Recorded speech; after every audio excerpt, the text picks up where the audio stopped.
오늘 요한복음 12장 1절부터 8절까지의 말씀을 가지고 주님 앞에서 너무 큰 희생이란 없습니다. 주님 앞에서 너무 큰 희생이란 없습니다. 라는 제목으로 하나님의 말씀을 함께 상고하도록 하겠습니다. 우리 장진혁 선교사님 라오스에서 사역하고 계신데요. 장진혁 선교사님이 소속된 선교단체가 웩이라는 WEC 웩이라는 국제 선교단체입니다. 이 웩이라는 선교단체를 설립하신 분이 C.T. 스터드라는 분이신데요. 이분은 1860년에 영국의 부유한 가정에서 태어났고 또 캠브리지에서 공부를 했습니다. 그러던 중에 학창시절에 무디 부흥 전도 집회에 참여하게 되었고요. 이 전도 집회를 통해서 이 청년이 크게 회심하고 각성하게 됩니다. 복음으로 깨어나게 된 것이죠. 그 당시 그는 어떤 삶을 살아가고 있었냐 하면 캠브리지 대학에 우리나라에서 가장 인기 있는 스포츠가 뭘까요? 당시 영국에서는 크리켓이었습니다.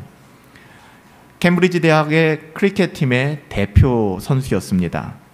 그리고 굉장한 유명 인사였어요. C.T. 스터드 하면 많은 사람들이 주목하는 그런 사람이었습니다.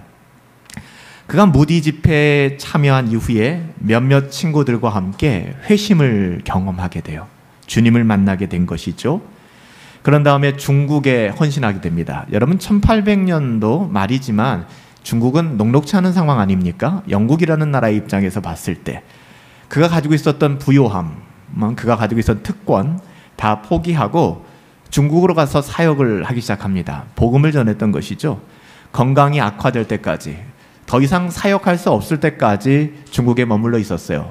청년 C.T. 스터드가 나이 한 30 되었을 때까지 젊은 시절을 거기에 다 쏟아부은 것이죠. 10년 정도 중국 사역을 했습니다. 이렇게 무디 전도 집회를 통해서 회심했던 사람들을 우리가 캠브리지의 7명이다 라고 이야기를 해요. 캠브리지 대학을 다니고 있었던 7명의 사람들이 회심을 하고 당시에 아주 막대한 영적인 영향력을 끼쳤던 것이죠. 이 C.T. 스터드와 동일해요. 같이 이 7명의 캠브리지 멤버들이 헌신하고 중국이나 각지 오디로 들어가 복음을 전하겠다고 했을 때 주변 사람들의 평가는 어땠을까요? 그건 너무 지나치게 경솔한 행동 아니냐. 마치 짐 엘리엇이 아우카족에 들어가 순교했을 때 뉴욕타임스에서 그 당시 라이프지죠. 소개했던 것처럼 이 얼마나 낭비인가. 미국의 이 피튼 대학의 고급 인력들이 왜 아우카족에게 들어가 저렇게 무참히 도륙당해야 되는가. 이처럼 낭비가 어디 있는가 라고 얘기했던 것과 똑같은 거예요. C.T. 스터드, 다른 사람이란 모르지만 당신은 캠브리지 출신이고 당신은 너무나도 훌륭하고 너무나도 유능한 인재인데, 영국의 인재인데 그 중국 오지에 들어가서 당신의 삶을 희생하고 헌신한다는 것 자체가 이건 너무 국가적으로 경솔한 행동 아닙니까? 라고 이야기하는 것이죠. 심지어는 당신의 배운 학식과 재능에 대한 엄청난 낭비입니다 라고 비난하기도 하였습니다. 10년이 지난 후 C.T. 스터드는 영국으로 귀국했습니다. 그리고 6년 동안 학생 선교 운동에 힘썼습니다. 그리고 미국을 오가며 복음 전하는 일에 집중하였죠. 그의 삶은 마치 바울과 같이 예수님을 만난 다마스커스에서 그의 인생이 완전히 변화된 것처럼 오직 예수 그리스도의 은혜의 복음을 전하는 일에 전력했습니다. 이후에 인도로 건너가서 영국의 거류민들을 위한 사역을 6년 동안 감당하게 됩니다. 이렇게 어떻게 보면 30, 40대까지 복음을 위하여 헌신하여 살아갔는데 어느 한순간 불현듯 깨달음이 있었어요. 중앙아프리카의 사람들 중에서는 누군가가 단 한 번도 복음을 듣지 못하고 죽어가고 있다고 하는데 내가 이렇게 살아서 될까? 인도에 가서도 영국의 거류민들을 향하여 복음을 전했고 어떻게 보면 unreached people, 미전도 종족을 향해서 가지 못했던 자기 자신의 안타까운 모습들을 발견하게 됐어요. 미전도 종족이라고 하면 그 종족 안에 믿는 사람이 하나도 없는 것입니다. 중앙아프리카에 있는 사람들, 복음도 한번 들어보지 못한 채 죽어가고 있다는 것이 그에게는 큰 아픔과 상처와 부담감으로 와닿기 시작했습니다. 그리고 부끄러워지기 시작했습니다. 결국 그의 나이 53살, 53세에 아무 후원자도 없이 그는 그의 아내는 심장병을 앓고 있고 굉장히 어려운 상황이었는데도 아내의 반대에도 불구하고 C.T. 스터드는 중앙아프리카로 떠나게 됩니다. 단 한 사람의 동역자, 마치 사도 바울이 로마의 감옥에서 누가라는 한 사람의 동역자만을 옆에 두고서 쓸쓸한 죽음을 맞이했지 않았습니까? 마찬가지인 것 같아요. 당시에 벨기에 식민지로 있었던 벨기에형 콩고 공화국으로 들어가게 됩니다. 그의 기록들을 추적해서 보면은 C.T. 스터드는 그 어떻게 보면 열악한 환경 속에서 하루에 18시간이나 사역했다고 합니다. 다른 선교사들에게, 아프리카에서 사역하고 있는 선교사들에게 아프리카에 살고 있는 사람들과 동일한 삶을 살아가자고 호소했습니다. 우리도 집에서 에어컨을 뗍시다. 이들도 에어컨이 없지 않습니까? 이들도 더러운 물을 마시고 있지 않습니까? 생수를 중지합시다. 우리도 이들이 사는 똑같은 삶의 방식으로 이들과 살아갑시다. 이렇게 C.T. 스터드는 가는 곳마다 예수의 복음을 전하며 복음을 전해드는 그들과 동일한 삶을 요구하며 그렇게 살아갔습니다.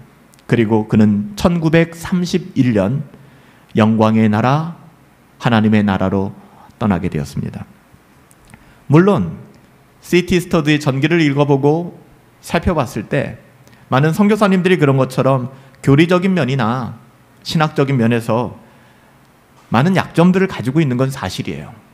그럼에도 불구하고 그 모든 것을 다 파쇄할 수 있는 것은 그분 안에는 하나님을 향한 사랑, 그 어떤 수많은 지식과 올바름보다도 하나님을 향한 끝없는 사랑, 그 사랑을 전하지 않으면 견딜 수 없는 그 열정이 그 안에 있었다는 것입니다. 자신의 유명함, 자신의 성공, 엄청난 유산까지도 다 포기했어요.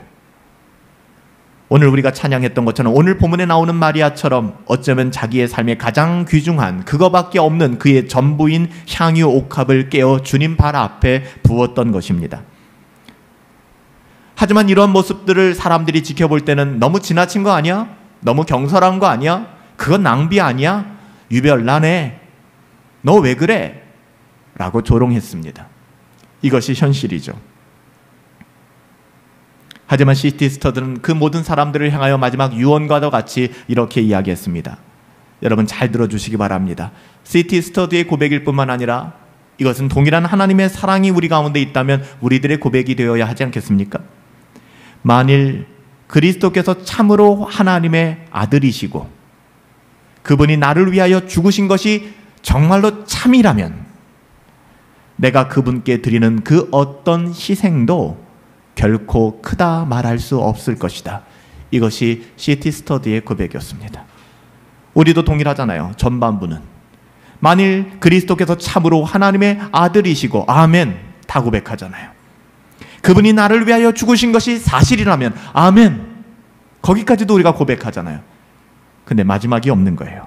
내가 그분께 드리는 그 어떤 희생도 결코 이만하면 됐어. 난 정말 최선을 다하고 있다고. 이 정도 어떻게 이상으로 해? 결코 크다 할 수 없을 것이다.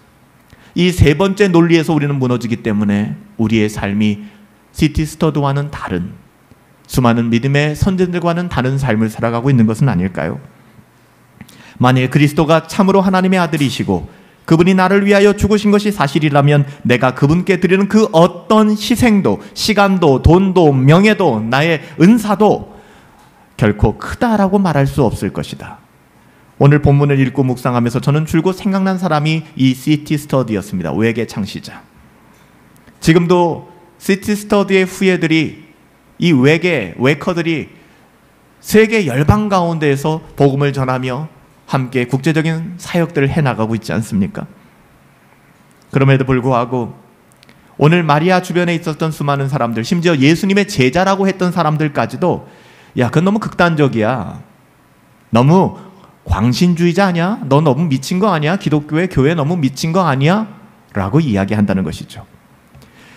오늘 본문을 보시면 시기가 기록되어 있죠. 유월절 엿새 전, 유월절이 되기 엿새 전, 예수님은 유월절 어린 양으로 십자가에서 죽으셨잖아요. 예수님이 십자가에 죽기 불과 며칠 전이라는 것을 우리는 알 수 있습니다. 이제 정말 그때가 다가왔어요. 요한복음에 따르면 예수님이 돌아가실 때는 유월절 어린 양을 잡는 그때 예수님이 십자가에서 죽으셨죠. 이제 딱 6일 남았습니다. 예수님 십자가 D-Day 6일입니다. 요한복음은 이 부분, 즉 12장부터 오늘 본문부터 시작해서 예수님의 순환과 고난을 기록하기 시작합니다. 거의 요한복음의 2분의 1 반입니다. 요한복음의 반이 예수님의 십자가와 고난에 관한 기록이라는 것이죠. 예수님의 순환의 이야기는 오늘 베다니의 저녁 식사로부터 시작됩니다. 요한복음에는 기록되어 있지 않지만 마태복음이나 마가복음, 공관복음서에 보면 이 잔치는 문둥이 시몬이라는 사람의 집에서 벌어졌다라고 기록하고 있어요. 주님께서 문둥병을 고쳐준 사람이죠. 한센병을 고쳐준 사람이죠. 그래서 이 잔치는 특별히 죽은 나사로를 살려주신 것에 대한 감사의 잔치로 한센병이 나았던 그 문둥병 시몬의 집에서 예수님을 모시고 저녁 만찬을 갖고 있었던 것 같습니다. 이 잔치는 당연히 얼마 전에 죽었다가 다시 살아난 나사로가 함께하고 있었어요. 그리고 그의 누이였던 마르다와 마리아도 함께하고 있었습니다.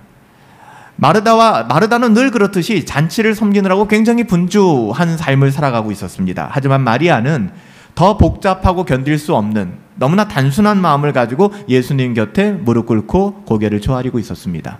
말씀을 듣고 경청하고 있었다는 것이죠. 늘 그랬듯이 예수님의 발치에 앉아 있었던 것은 마리아였습니다. 그리고 마리아는 극적으로 순전한 비싼 향유 나드 한 근, 약 0.5리터입니다. 이 나드라는 것이, 나드 한 근이라는 것이 0.5리터를 예수님 발에 부었습니다. 그리고 그의 머리털로 예수님의 발을 닦는, 좀 좀처럼 볼 수 없었던 의식을 그렇게 감행했습니다. 향유가 그 냄새, 여러분 향수를 이렇게 쏟아보신 적이 있습니까? 그 향이 진짜 대단하지 않습니까? 그 향유가 온 집안에 가득했을 것입니다. 여러분 향유를 부었다고 하는 것은 이 결혼식의 예물이거든요. 이 향유가 이 여인들이 정말 결혼을 준비하면서 준비한 결혼 자금이에요. 그 전부를 쏟아 부은 것입니다. 향유는 또 언제 사용하느냐? 장례식에 사용되어집니다. 그래서 또 한편 마리아는 예수님의 죽음을 예비했던 것이죠. 이 어마어마한 일을 쏟아 부었어요. 정말 아름다운 사랑 고백이요, 헌신이었습니다. 여러분, 은혜가 충만할 때 꼭 시험 드는 사람들이 있어요. 하나님의 그 영이 충만할 때 악한 영, 방해하는 영도 가득하기 때문에 그때 꼭 엇나가는 사람들도 있어요. 똑같아요. 마리아가 이렇게 헌신하는 너무나도 아름답고 예수님의 죽음을 준비하는 너무나도 아름답고 향기로운 이 순간에 누군가는 그 향유가 얼마인지를 계산하는 사람이 있었어요. 헌신은 일도 안 하면서 그 계산하고 앉았는 거예요. 저 향유가 한 나디야? 저게 얼마인데. 그래놓고 결과를 도출하죠. 300데나리온. 지금 일당이 얼마나 하나요? 9만 원 하나요? 한 10만 원 하나요?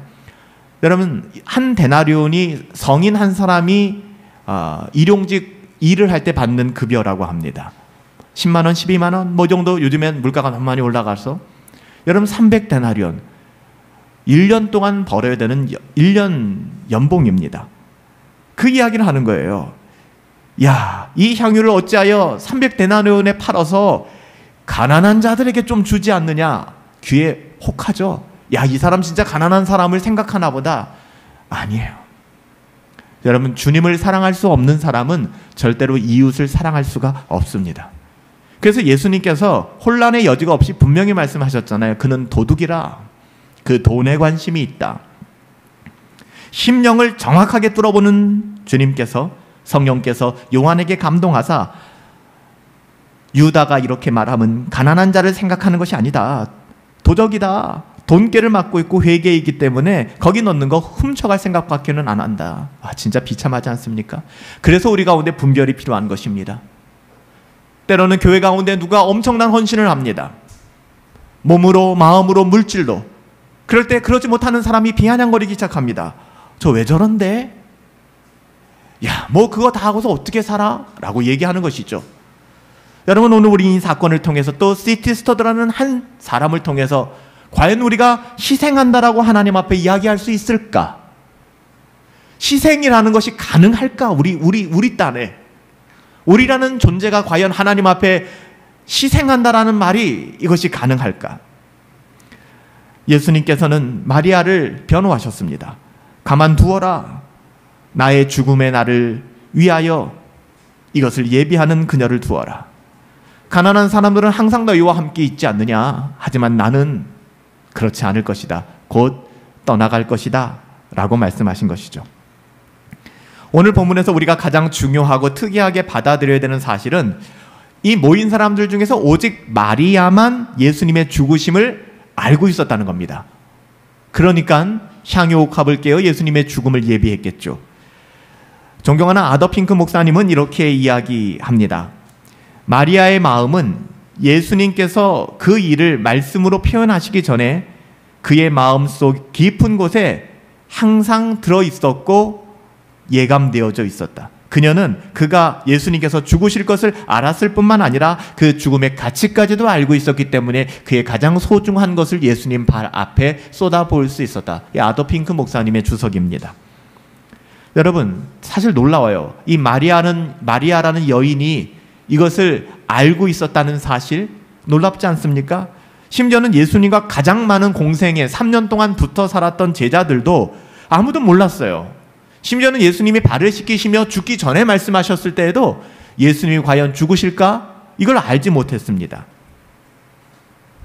그래서 예수님의 공생의 분기점이라고 할 수 있는 가이사랴 빌립보에서 예수님께서 고난당하여 죽게 되심을 말씀하시잖아요. 거기서부터 사도 베드로가 주는 그리스도시요 살아계신 하나님의 아들입니다라고 고백했던 그 사건, 바요나 시모나 복이 있구나, 그것을 알게 한 것은 너의 어떠함이 아니라 하나님께서 알게 하신 것이구나 라고 말씀하시며 그제서야 예수님께서 십자가에서 죽으실 것을 말씀하셨어요. 그 전에는 전혀 말씀하시지 않았다라고요. 근데 여러분, 그런 말을 들었음에도 불구하고 제자들은 주님에게 어떤 일이 일어날지를 전혀 알지 못했기 때문에, 여러분, 가이사랴 빌립보 그 사건 바로 이후에 제자들이 했던 행동들이 뭔지 아세요? 네가 크냐 내가 크냐, 내가 예수 우편에 네가 좌편에, 이런 자리싸움 노름하고 앉았어요. 여러분, 그것만으로 보아도 이 친구들이 지금 예수님을 따라다니기는 했지만 예수님이 말하는 걸 다 허투루 듣고 있었구나. 아무리 예수님이 말해도 그거 듣질 않는구나. 듣기는 듣죠. 왜 못 듣겠습니까? 순종을 못하는 것이죠. 그냥 안 듣는 거거든요. 예수님이 수백 번, 이후 수천 번 말씀하셨을 거예요. 그럼에도 불구하고 제자들은 자기를 부인하지 않았기에 자기 어떠함으로 예수님의 말씀까지도 도색하고 치장해서 변질시켜서 자기 어떠함으로 받아들였을 거예요. 그러니까 마지막 예수님 잡히시는 그 순간에도 베드로가 주여 아니 드나이다 칼을 들어서 종의 말고의 귀를 자르지 않았습니까? 그런데 마리아는 달랐다는 것입니다. 예수님과 함께한 시간도 그리 많지 않았지만, 여러분, 마리아가 등장하는 장면마다 우리가 살펴봐야 될 것은, 심지어는 마르다가 마리아야 너 나 좀 도와줘, 음식 준비해야지 하는데, 여러분, 음식 준비하는 게 나쁜 게 아닙니다. 하지만 마리아에게는 너무나 큰 갈급함이 있어서 그게 귀에 들어오지 않는 거예요. 주님의 말씀을 듣고 싶은 거예요. 주님께로 집중되어져 있었다는 것입니다. 예수님께서도 이렇게 말씀했어요. 마르다야 마르다야, 네가 많은 일로 염려하고 근심하는구나. 그러나 한 가지만 하든지 혹 한 가지만으로도 족하단다. 넌 너무 많이 하지 않아도 괜찮아. 마리아는 이미 좋은 거 택하지 않았니? 우리 주님도 말씀하시는 거예요. 여러분, 우리의 마음이 단순해지시기 바랍니다. 우리 하나님으로 말미암아 복잡하지 마세요. 여러분, 우리가 이 세상에 저항하고 이 세상의 어둠의 권세들과 싸우고 공중의 권세 잡은 악한 영의 세력에 대적할 수 있는 유일한 수단은 말씀입니다. 우리의 어떠함으로 대적하지 마세요. 실수합니다. 하나님의 말씀을 붙잡는 거예요. 마리아는 주님의 말씀을 언제나 그의 발치에 앉아서 듣기를 좋아했던 사람입니다. 물론 주님 앞에 그녀만 있었던 것 아니고 그녀가 언제나 제자들처럼 주님과 동행하지 않았던 여인임에도 불구하고 그는 주님의 음성을 듣고 있었어요. 사랑하는 성도 여러분, 이 자리에 함께하지만 모두가 같은 마음은 아니시지 않습니까? 저는 이 자리에 머물러, 또 우리가 예배의 자리에 머물러 하나님의 은혜를 사모하시고 하나님의 말씀을 붙잡고 우리가 배우고 확신한 가운데 설 수 있는 은혜가 있게 되기를 예수님의 이름으로 축복합니다. 주님이 이렇게 말씀하셨어요. 나의 장례할 날을 위하여 이걸 가만두게 하라. 마태복음에는 더 자세히 이 여자가 내 몸에 향유를 부은 것은 내 장례식을 준비하기 위함이라. 마태복음 26장 12절 주님의 말씀이에요. 그녀가 우연히 그랬다라고 성경은 기록하고 있지 않아요. 그리고 마태복음과 마가복음에서는 이 사건을 향하여 예수님이 전무후무한 말씀을 하세요. 이 여인이 자기의 전부를 쏟아부은 이 사건을 향하여 내가 진실로 너희에게 이르노니 온 천하에 어디에서든지 은혜의 복음이 전파되는 곳마다 이 여자의 행한 일을 말하여 저의 행동을 기념하라, 기억하라. C.T. 스터드도 말하진 않았지만 이 마음을 가지고 있지 않았을까요?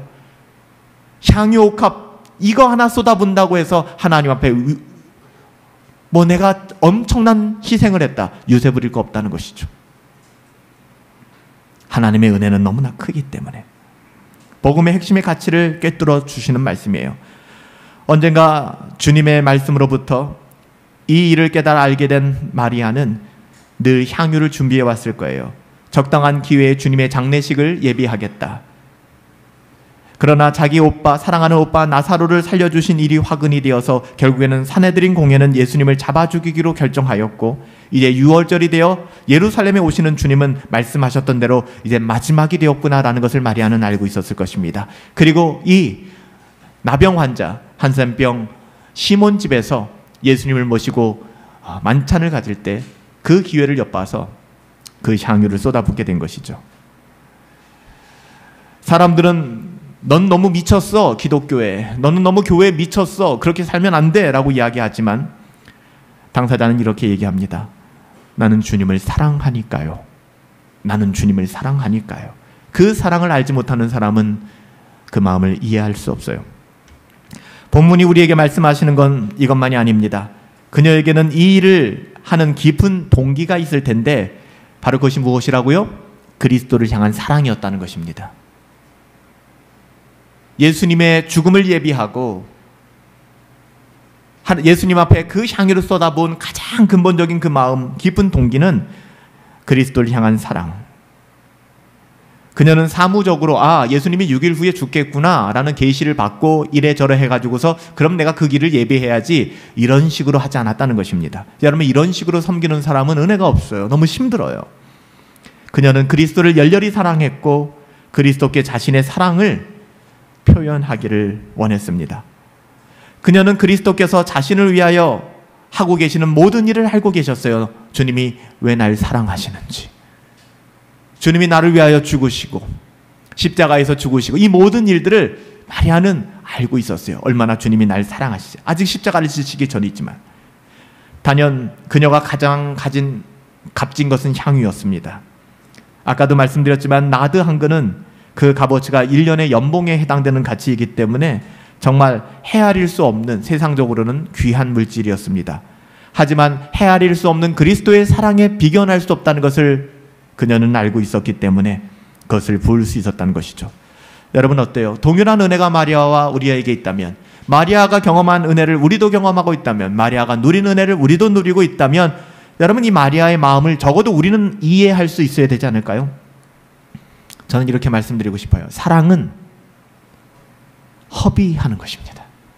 누군가를 사랑하면 어떻게 되던가요? 계산하시나요?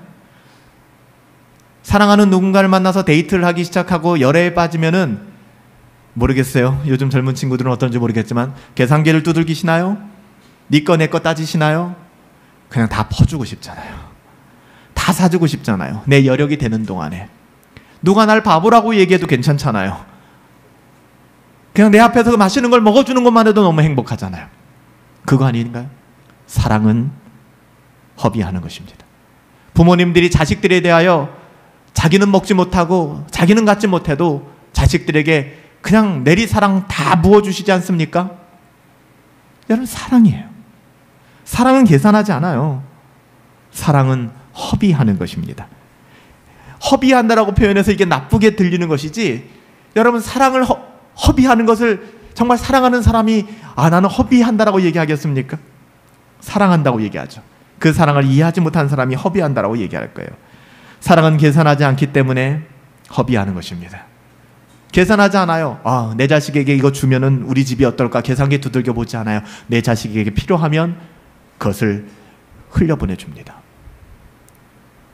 사랑은 그 사랑하는 대상의 가치를 어느 것으로도 헤아릴 수 없기에 계산하지 않는 것입니다.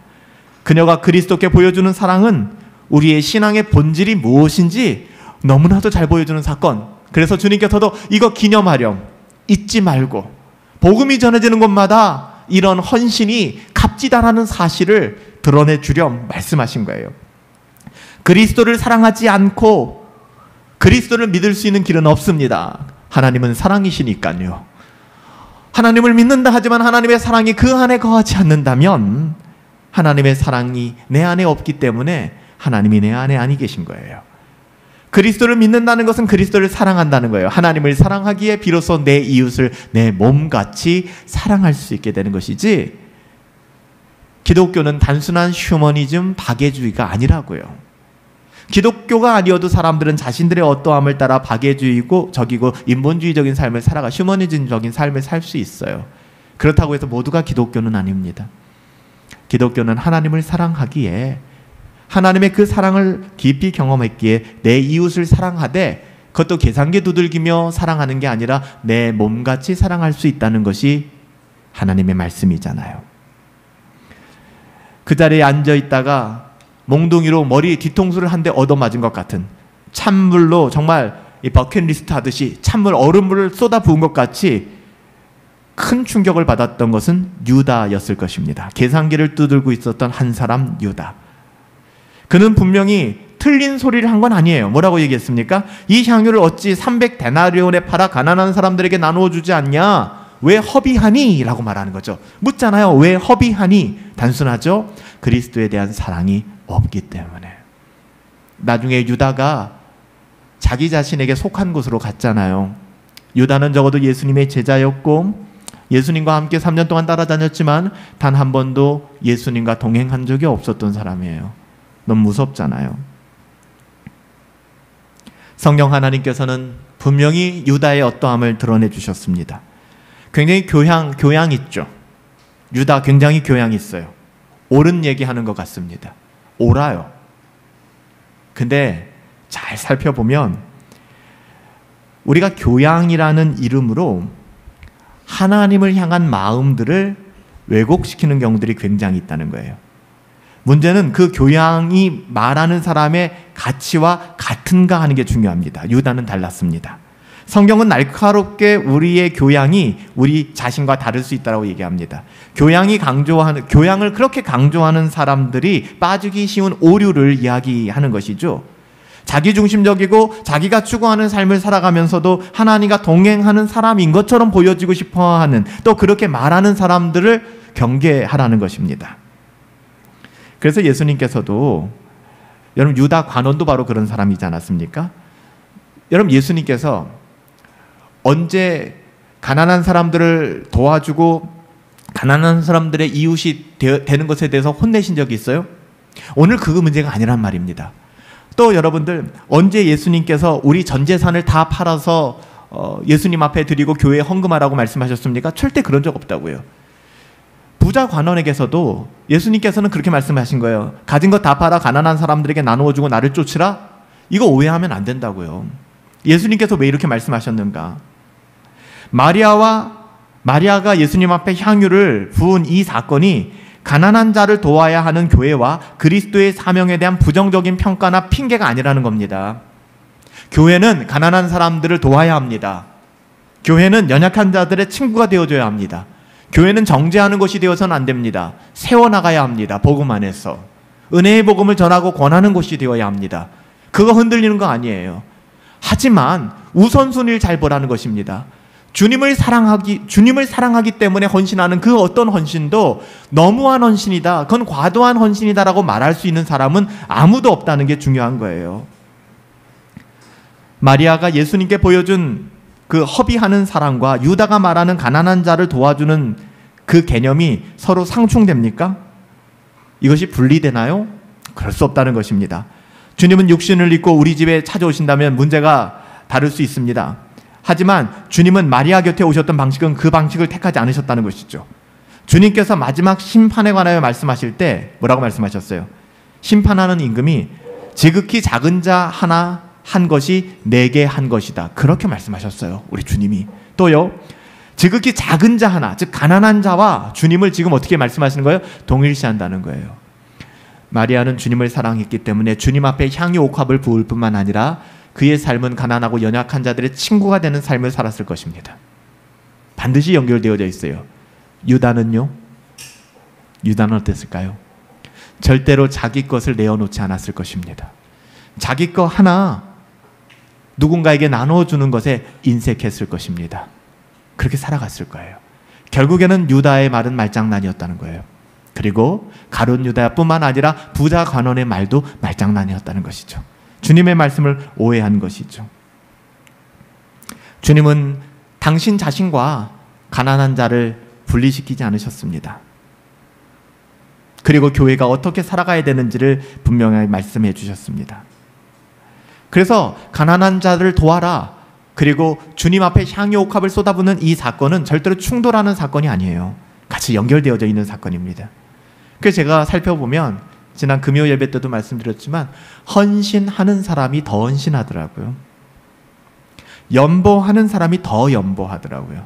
더 많이 가졌는가? 시간이 더 많은가? 그게 아니고 이걸 한번 해본 사람이 더 하게 되더라는 것이죠. 왜요? 간단해요. 그 안에 은혜가 있기 때문에.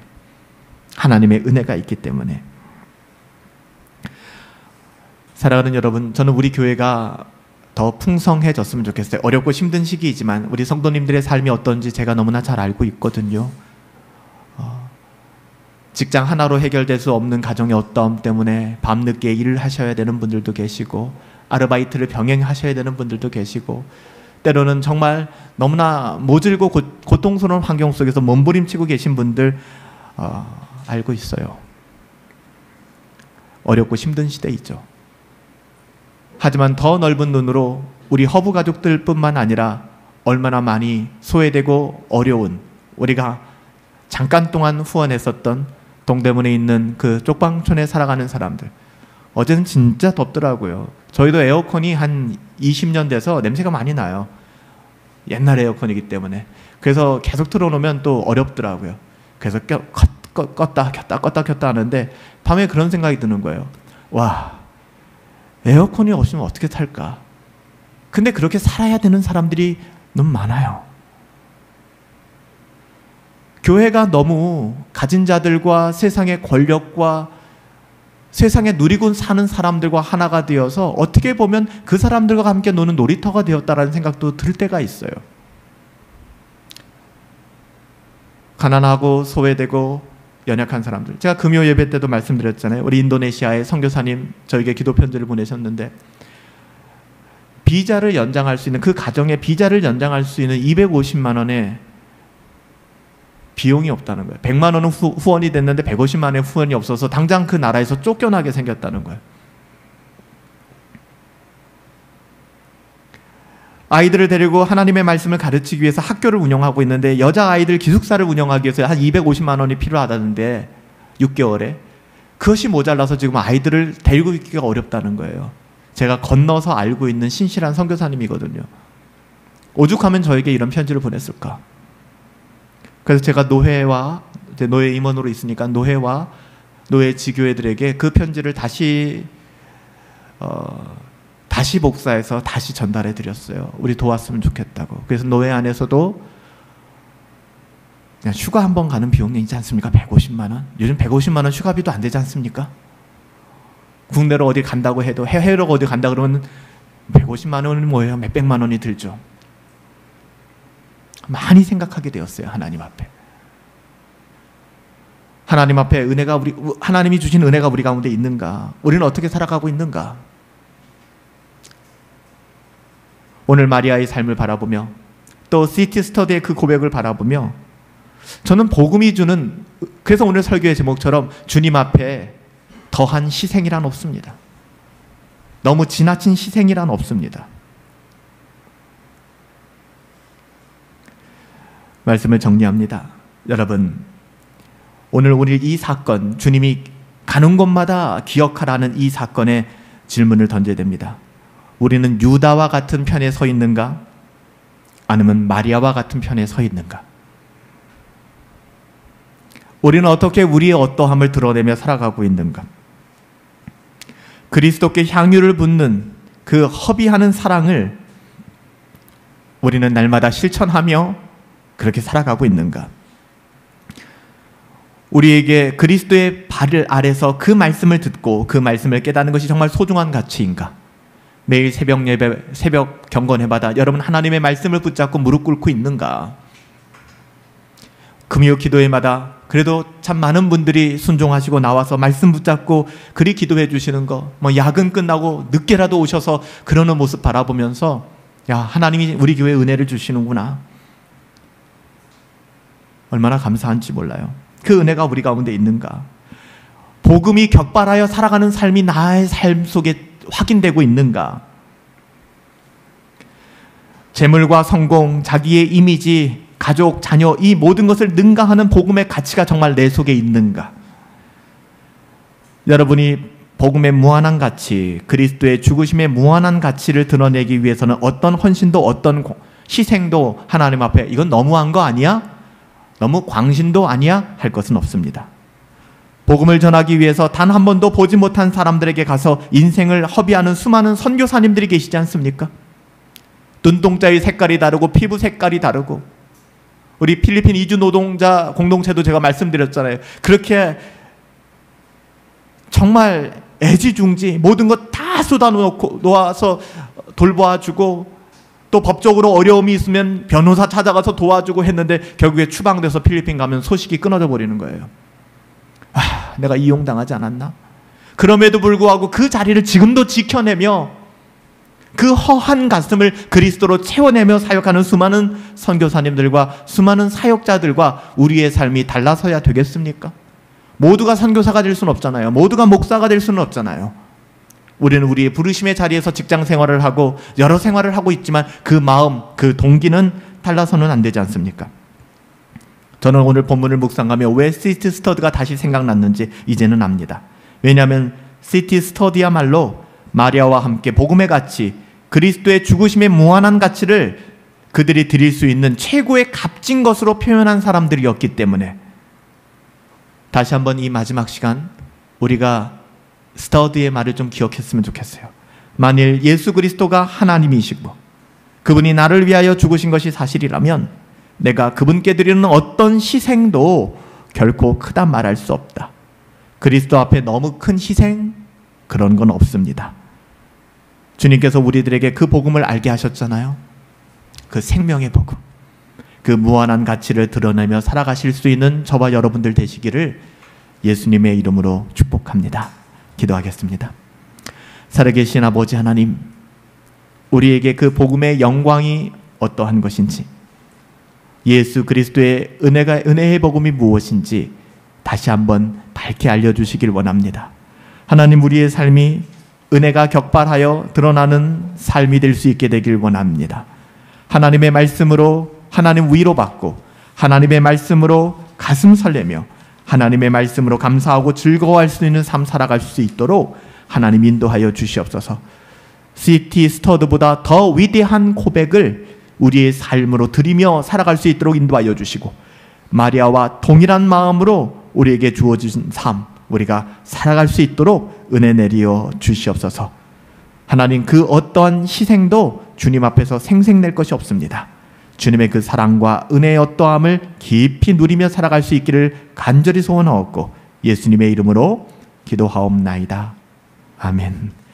우리 주님 앞에 감사하시며 우리 하나님 앞에 연보로서 헌상하며 나갑니다.